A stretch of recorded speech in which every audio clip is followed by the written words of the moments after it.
एक 25 साल की अनाथ लड़की जो खुद बेघर है और अपना पेट पालने के लिए एक छोटे से रेस्टोरेंट में सफाई का काम करती है, लेकिन हर रोज अपने हिस्से की थकान और भूख भुलाकर वह एक अनजान भिखारी को खाना खिलाती थी। उसे क्या मालूम था कि जिस इंसान को वह भिखारी समझ रही थी, असल में वह एक करोड़पति था, जिसकी असली पहचान सामने आते ही सबके पैरों तले जमीन खिसक गई और फिर जो हुआ वह किसी चमत्कार से कम नहीं था।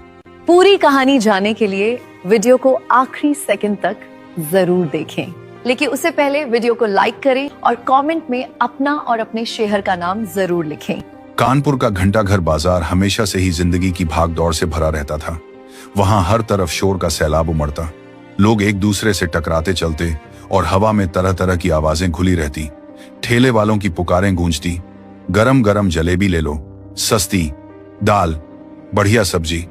रिकशों के हॉर्न ऊंची ऊंची आवाज में बजते, दुकानों से पुराने फिल्मी गाने बहते आते।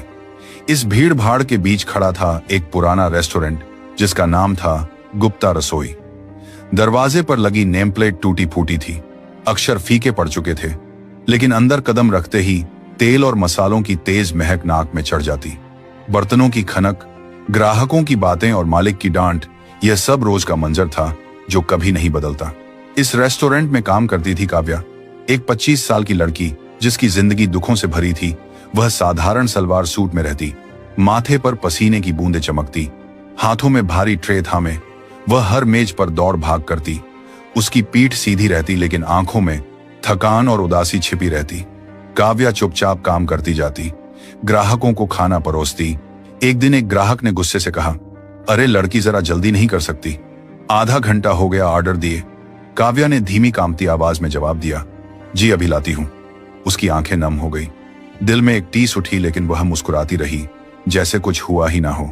रेस्टोरेंट के मालिक गुप्ता जी का स्वभाव हमेशा चिड़चिड़ा रहता। वे काउंटर पर बैठे पैसे गिनते और स्टाफ पर चिल्लाते रहते। उस दिन काव्या को एक पल रुकते देखकर उन्होंने जोर से डांटा, काव्या काम करने आई है या सपने देखने? ग्राहकों को इंतजार कराती है तो नौकरी से निकाल दूंगा, समझी? पूरे हॉल में सन्नाटा छा गया, सबकी नजरें काव्या पर टिक गई। काव्या ने सिर झुकाकर बस इतना कहा, जी साहब, और तेज कदमों से चल पड़ी। उसका दिल रो रहा था लेकिन वह चुप रही। ग्राहक, मालिक, यहां तक कि दुनिया के लोग उसे नीचा दिखाते, ताने मारते, लेकिन काव्या की चुप्पी कभी नहीं टूटती, क्योंकि वह जानती थी कि यह काम उसकी मजबूरी है, इससे ही उसकी जिंदगी चलती है। 2 साल पहले एक भयानक सड़क हादसे ने काव्या की दुनिया उजाड़ दी थी।